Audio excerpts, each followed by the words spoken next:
Olá, Vascaíno, tudo bem? Bem-vindo ao canal Gigante Vascaíno, eu sou o André Luiz, estamos aqui sempre para conversar sobre as últimas notícias do nosso Vascão. Hoje, em especial, como eu falei no vídeo, no finalzinho do vídeo de ontem, falar sobre a questão do novo dono do Vasco. É um vídeo que eu fiz no início de junho sobre um grupo árabe de investimentos que estava para comprar a SAF do Vasco. Vamos ver quanto anda essa situação, como é que está essa notícia. Saiu uma notícia num site inglês na quarta-feira, na quinta-feira, e a gente estava averiguando e Pedrinho veio e praticamente confirmou a notícia ontem na coletiva de apresentação do Marcelo Santana. A gente vai conversar sobre essa questão nesse vídeo, tá bom? Mas antes, deixa eu pedir para que você se inscreva no nosso canal, ative o sininho de notificações, não esquece de deixar aquele like pra gente, tá bom? E se você puder compartilhar o link desse vídeo nos seus grupos de WhatsApp, Telegram, Facebook, isso vai ajudar muito o nosso canal, tá bom? Vamos bater esse papo aí sobre essa notícia que pingou lá na Europa, na Inglaterra especificamente, e também sobre o que o Pedrinho falou ontem na coletiva, sobre o provável novo dono do Vasco, sobre o futuro do Vasco da Gama SAF. Meus amigos, as notícias são relevantes, né? Eu estava na dúvida de fazer esse vídeo porque a gente fica muito assim, porque na verdade a gente não tem uma notícia oficial, né? Ninguém fala sobre o assunto de forma oficial. Então a gente tem que ficar se baseando em notícias de jornalistas que estão publicando. E aí a gente traz a notícia, o fato assim para analisar, mais baseado no jornalista, né, do que na própria notícia. A gente confia mais no profissional do que na notícia. Mas quando o profissional é lá de fora, aí fica mais difícil, porque você não conhece os caras, né? Mas saiu no site youcanewsports.co. É complicado. É um site de esportes e muito ligado a futebol. Né? Na verdade, os caras cobrem a Premier League, né? E aí os caras falando que o Newcastle, que tem como proprietário o Fundo Árabe, né? Esse mesmo Fundo Árabe que esteve no Brasil no final de maio, estava com a intenção de adquirir mais um clube na América do Sul, em especial no Brasil, e que talvez fosse um clube que já fosse empresa no Brasil e que vinha em litígio com o seu atual investidor. Pô, clube no Brasil, empresa, em litígio com o seu investidor, tradução, Vasco da Gama.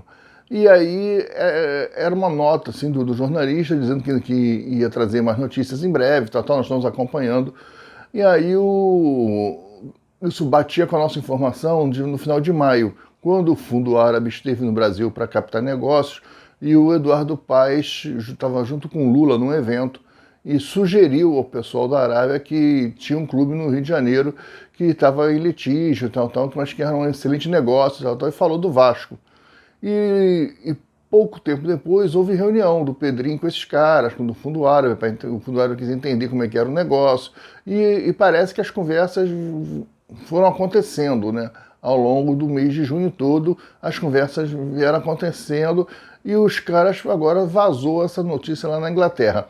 Mas o que me deixava assim meio cabreiro para fazer o vídeo e tudo é que o Vasco tem um imbróglio jurídico com as 7 Partners, então não vejo ninguém conseguindo investir agora, né, comprando as ações da 7 Partners. Eu cheguei a fazer um vídeo onde eu falei, olha, o próprio Fundo Árabe tem a intenção de deixar a 7 Partners se afogar para depois comprar as ações bem baratinhas dela.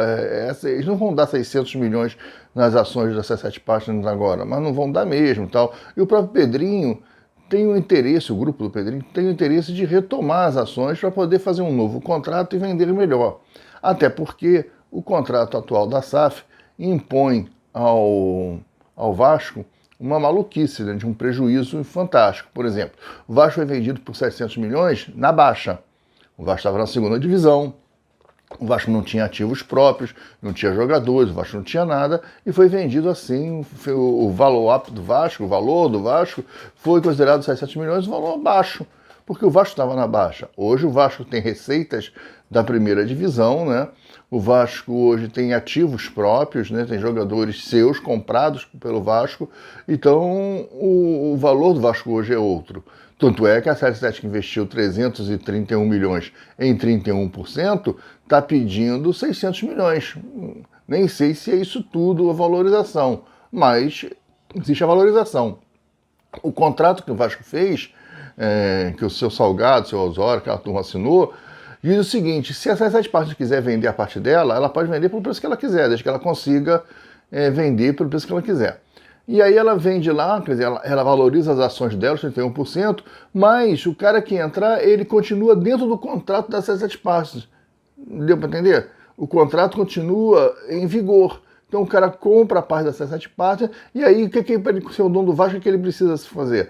Fazer os aportes que estão faltando, que é 400 milhões. Ele tem que fazer 400 milhões de uma vez. Ou seja, só as ações da 77 Partners que valorizaram. Porque o Vasco fica amarrado ao contrato e não pode rever o valor das suas ações. É um contrato maluco, né? E então, para isso acontecer, você tem que fazer um novo contrato. E fazer um novo valor da empresa, para ser vendido, verificar um novo valor, ter novas dívidas também. Enfim. E aí, para fazer isso, você tem que fazer um novo contrato. Para fazer um novo contrato, você tem que indenizar o teu sócio. O teu sócio tem que sair. Então, parece que o caminho que a gestão do Pedrinho está encontrando é a de retirar essas 7 Partners e achar um novo investidor e fazer um novo contrato sobre os novos moldes aí nesse novo contrato. Bem, para tirar essas 7 Partners, você tem 2 caminhos. Ou você compra as ações dela, né? Ou você retoma as ações na justiça. É isso. Mas aí o Pedrinho ontem vem na coletiva e diz o seguinte, que a ACAP, e eu dei essa notícia aqui há muito tempo atrás já, acho que foi em maio que eu falei isso, lá na segunda quinzena de maio, que quando estourou essa bomba, né? A ACAP, que é uma empresa credora da 77 Partners, né? A ACAP aparece na história no seguinte contexto, só para relembrar, né? A Liderhall, que é uma empresa de fundos, emprestou um dinheiro para a 77 Partners. A 77 Partners não pagou a Liderhall. A Liderhall entrou na justiça, né, em Nova York, alegando que a 77 Partners tinha dado de garantia para esse empréstimo empréstimos em duplicados. O que significa isso? Garantias duplicadas. O que seria isso? A 77 Partners foi na Liderhall e falou: me empresta R$100. Aí a Liderhall falou: olha, te empresta, você tem que dar uma garantia. Eu te dou de garantia, eu tenho uma casa. Aí a Liderhall falou: você me dá a casa em garantia? Então tá, bota aí no contrato que você está botando a casa na garantia. Aí a 77 foi e botou a casa de garantia para a Liderhall deu os R$100 para a 77 Partners. Só que a Liderhall descobriu que a 77 Partners pegou R$100 em um monte de lugar, vários bancos, e deu a mesma casa de garantia. E isso é fraude, né? Porque se ela não pagar esses R$100 para todo mundo, na hora dos caras recuperarem a sua garantia, a garantia é a mesma para todo mundo. Então ele vai ter que brigar pela mesma garantia. Isso é fraude. A garantia ela é única e exclusiva para cada empréstimo tomado. E a Liderhall descobriu essa fraude da 77 Partners, né, que era uma empresa fraudulenta, entrou na justiça e está lá brigando em Nova York. O negócio está feio lá. Pode dar até prisão do Josh, do Steven Pascos. O negócio está muito feio lá. Eles não conseguiram pagar a taxa lá da judiciária para poder tentar um acordo, então eles vão para o pau mesmo, eles vão ser executados. Então, eles estão numa situação muito ruim. E aí, o que acontece? A ACAP, quando viu o processo da Liderhall cobrando esse dinheiro todo da 77 Partners, falou: opa, peraí, para tudo. Eu sou credor da 77 Partners, sou eu que estou controlando a 77 Partners, eu sou o controlador da 77 Partners. A 77 Partners não pode pagar a Liderhall, ela deve primeiro a mim. E aí, quando a 77 Partners, a ACAP gritou que ela era a dona da 77 Partners, então o Vasco ficou sabendo disso. E aí existe uma lei no Brasil, a lei da SAF, que diz que quando um dos sócios muda o seu controle acionário, ele precisa comunicar. A 77 Partners não mudou o controle acionário, pelo menos nos papéis, no documento. Ela não foi comprada pela ACAP, mas de fato ela assume que ela não controla mais os seus ativos. E isso é fraude. E foi em cima disso que o Pedrinho ganhou a liminar. Né? O Pedrinho e o grupo dele, por isso que assim que o associativo ganha a liminar. É nesse início desse processo. Bem, isso foi só para relembrar. O Pedrinho ontem disse que 2 representantes da EICAP vieram ao Brasil conversar com eles e que a conversa foi muito boa. E que a EICAP já deu logo o sinal verde, dizendo, olha, nós não temos interesse nenhum em clube de futebol. Nós vamos tentar entender o melhor caminho para a gente sair numa boa disso aqui.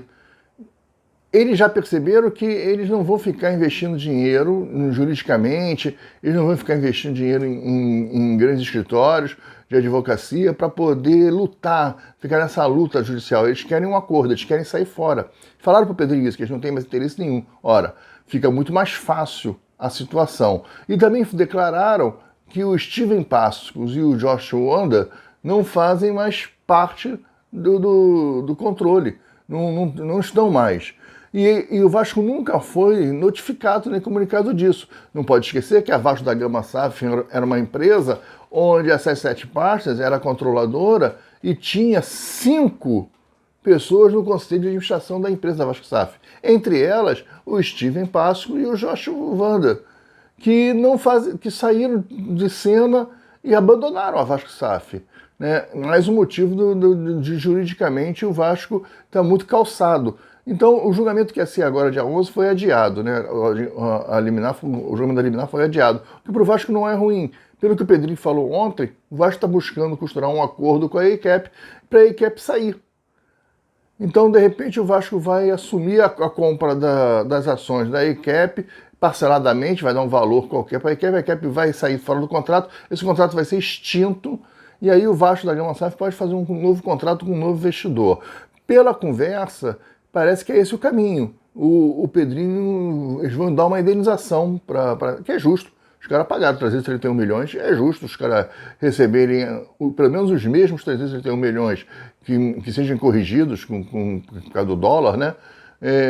Que eles recebam pelo menos o mesmo valor do que eles investiram, é justo, né? Ou então vai tentar retomar as ações inteiras. Mas como está tendo uma conversa, o negócio está bem encaminhado no papo, o próprio Pedrinho falou que o arbitral, porque isso vai ser decidido em arbitral, né, o contrato da 77 Partners com o Vasco Associativo prevê que qualquer discussão seja resolvido através de um tribunal arbitral. Esse tribunal arbitral está sendo montado, né, onde o Vasco escolhe um árbitro, a 77 Partners escolhe outro árbitro e um terceiro árbitro é escolhido por esses 2 árbitros e vão fazer uma discussão sobre as cláusulas do processo, quem tem razão, quem não tem razão, né, e isso é comandado pela Fundação Getúlio Vargas aqui no Brasil, mas esse tribunal arbitral demora para ser constituído.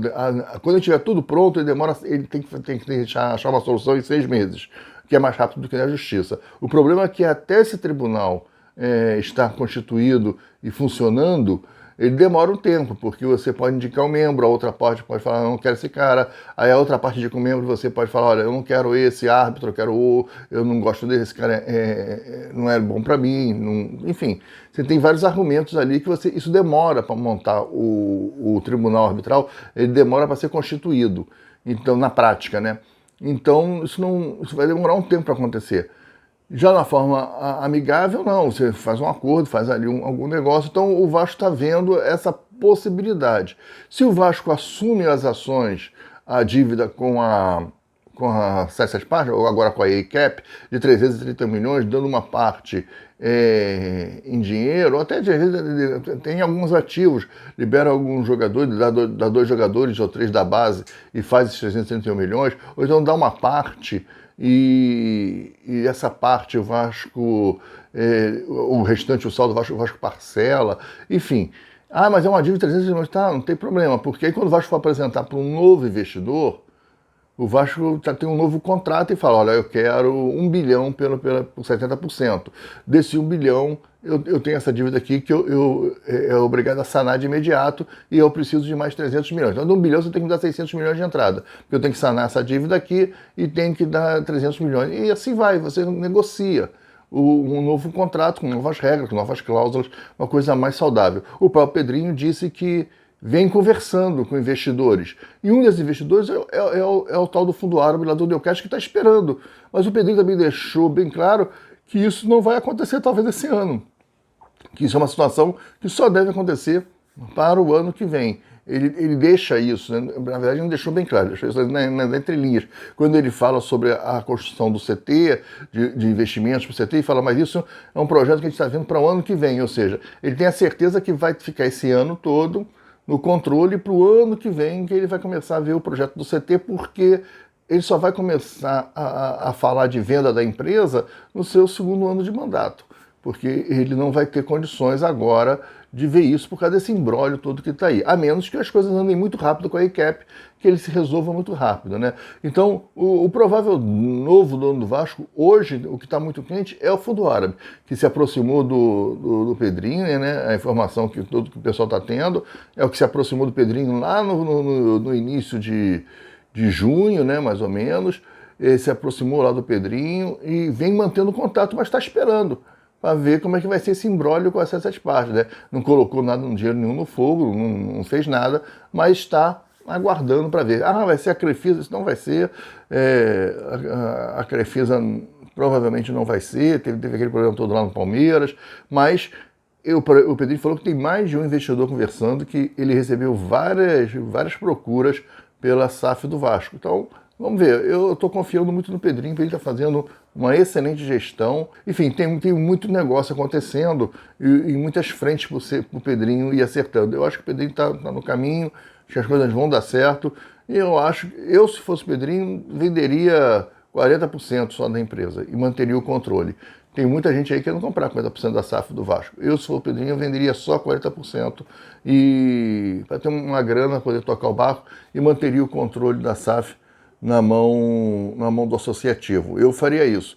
O meu medo é o associativo, né? Você tem que criar regras para que o associativo não faça besteira, né? Porque uma empresa, a SAF, né? A SAF do Vasco, como ela é construída, na verdade, hoje está essa confusão assim, porque está sob juros, está meio perdido o negócio. Mas uma empresa ajeitadinha, com seus associados, como é que ela funciona? Ela tem um CEO que vai tomar decisões no dia a dia da empresa, dentro do projeto, das diretrizes que for passada por ele pelo Conselho Administrativo. O Conselho Administrativo é formado por 7 pessoas, pelo que a SAF do Vasco é, sendo que as cadeiras são proporcionais à porcentagem dos sócios no contrato. Por exemplo, se o Vasco SAF tem 60%, o associativo 60%, e o Fundo Árabe lá tem 40%, ora, 7 cadeiras vai dar 6 vezes 7, 42. Então, o associativo vai ficar com 4 cadeiras e o Fundo Árabe vai ficar com 3 cadeiras. O controle é do associativo. Mas se tiver uma parceria legal, o que vai acontecer? Os caras vão sentar, vão discutir um projeto esportivo, financeiro, dentro do conselho administrativo, o termo é isso, ele é a administração da SAF, e vai passar para o seu CEO. Olha, as diretrizes são essas, nós queremos que você faça isso. E o CEO vai tocar o barco sob supervisão do conselho de administração. O que aconteceu na Vasco SAF é que a Sociedade de Parte não tinha projeto nenhum, abandonou o negócio, deixou para lá, botou o Luiz Melo, depois botou o Lúcio Barbosa, que foi lesivo ao Vasco. O Pedrinho falou que os contratos... você fazer um contrato com um jogador de futebol e você dá um gatilho, um bônus no gatilho, a cláusula é que se o Vasco permanecer na Série A, parece que o Vasco comprou o João Vitor do Benfica e tem uma cláusula de 2 milhões de euros para o Benfica se o Vasco permanecer na Série A. Então você vai bonificar para o Vasco ficar em 16º lugar? O Vasco ficou em 16º lugar, bom, nem fica, excelente resultado, porque o Vasco virou time pequeno. A visão desses caras é que o Vasco é um time pequeno. Esses caras nunca vão dar certo no Vasco. Né? Olha o problema. O Pedrinho falou, tem vários contratos com vários gatilhos absurdos. E valores altos, muita grana. Ele falou isso ontem na entrevista. Então o Vasco estava sendo uma má gestão, uma péssima gestão. Não pagava ninguém. O Vasco não pagava empresário, não pagava luva de jogador, né? Direito de imagem estava atrasando. E isso era a Vasco da Gama, sabe? Que tinha aquele discurso de nós pagávamos o salário corretamente em dia, tal. Tudo mentira. Tudo mentira. E aí ainda tem grupos aí do Salgado que ainda ficou aí emitindo notinha. Ah, foi precipitado, tinha que esperar. Se espera setembro, o Vasco está dentro da massa falida das sete partes. As sete partes está virando uma massa falida lá fora. Já não tem mais nada. A ECAP veio aqui e falou isso pro Pedrinho, quer dizer, o Pedrinho, com a ação da liminar, retomou o Vasco e deu poder ao Vasco. Vai defender as ações da Vasco SAF e vai fazer com que as ações dessas sete partes percam valor. Ele defendeu o Vasco. As pessoas têm que começar a entender que o que a gestão do Pedrinho fez, um ato muito inteligente e corajoso, que o Salgado deixaria para lá. E eles não fizeram o aporte. Vamos retomar as ações. Que ações, bebê? Se você vai estar dentro de uma massa falida, você não vai poder recuperar mais ação nenhuma. Você vai estar envolvido no meio da confusão dessas sete partes. Ela vai te arrastar para essa confusão. Que é isso que está acontecendo. Né? Então você ia entrar no meio dessa massa falida e os caras iam ficar esperando aporte que não ia acontecer. Todo mundo sabia que não ia acontecer. Os caras não tinham dinheiro para mais nada. Devendo a todo mundo. Aí vem aquela notícia, aquela reportagem que eu comentei aqui, não, que eles estavam para comprar, conversando com 3 donos de terrenos na Barra para comprar, para construir um CT. Pô, papo furado, mentira, os caras não pagavam ninguém, pô. Os caras não pagavam, eles iam comprar terrenos, eles tinham interesse em comprar terreno, eles só tinham interesse em fazer fraude, pegaram vários empréstimos em nome da Vasco da Gama SAF. Tem vários empréstimos que já tomaram no mercado em nome da Vasco da Gama SAF. Os caras são 7-1, cara. Os caras são ligados à fraude. Acho que o brasileiro não tem, assim, muito noção da palavra, do peso e da gravidade da palavra fraude. Pô, os caras são picaretas internacionais. A gente se envolveu com esses caras, né? E não adianta ficar passando pano para as empresas, já na due diligence, eles já foram aprovados. Tem que fazer uma averiguação de como foi feito essa due diligence. Como é que a KPMG, que é considerada uma das maiores do mundo, aprovou essas sete partes? Como que ela aprovou? Não, mas ela foi aprovada na Alemanha, que é mais rigorosa, foi aprovada. Cara, isso não me interessa onde ela foi aprovada, porque deve ter tido alguma coisa podre lá também para ser aprovada. Então, para encerrar, pedir para que você não esqueça de deixar seu like, de você se inscrever no nosso canal caso você não seja ainda inscrito, de ativar o sininho das notificações, aquela opção todas, e também pedir para que você compartilhe o link desse vídeo nos seus grupos de WhatsApp, Telegram e Facebook, tá bom? Comenta aí o que você acha disso tudo, se você acha que o Vasco deve ser vendido novamente, se você acha que esse fundo árabe aí, o dono do Newcastle, é a solução para o Vasco, se essa história pode vir a ser verdade ou não. Então, enfim, comenta isso aí, tá legal? Tá bom? Gente, grande abraço, fiquem com Deus. Amanhã a gente volta falando do jogo, né, do pré-jogo, do provável time. Vai treinar hoje de manhã, agora sábado de manhã vai estar treinando para viajar à tarde lá para o Rio Grande do Sul. O Vasco vai fazer a reestreia do Beira-Rio, mais um jogo histórico aí. Tomara que o Beira-Rio seja reaberto depois da tragédia do Rio Grande do Sul e fique na história deles que eles reabriram e tomaram uma caçapada do Vasco, né, na sua estreia. Quem sabe, não é isso? Gente, um grande abraço, fiquem com Deus, até o vídeo de amanhã e tchau.